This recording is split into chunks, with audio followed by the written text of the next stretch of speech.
ఏ హీరోకైనా బయట హీరోల సినిమాల నుంచి పోటీ ఉంటుంది. దీనికి పూర్తి విరుద్ధం మెగా ఫ్యామిలీ. అదే కుటుంబం నుంచి వచ్చిన ఆరుగురు హీరోలు ఒకరిపై ఒకరు పోటీ పడుతూ నెంబర్ వన్ గేమ్ ఆడడం ఒక మెగా కుటుంబానికే చెల్లింది.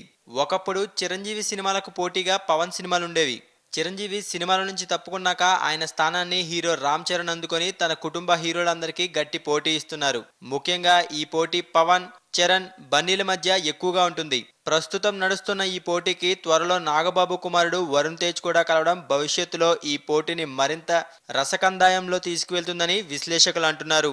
బాలీవుడ్ హీరోలా ఉండే వరుణ్ తేజ్ నటన విషయంలో పరిపక్వత చూపిస్తే ఆ హీరో భవిష్యత్తు హీరో రామ్ చరణ్ కు గట్టి పోటీ ఇస్తాడని టాలీవుడ్ విశ్లేషకుల వాదన.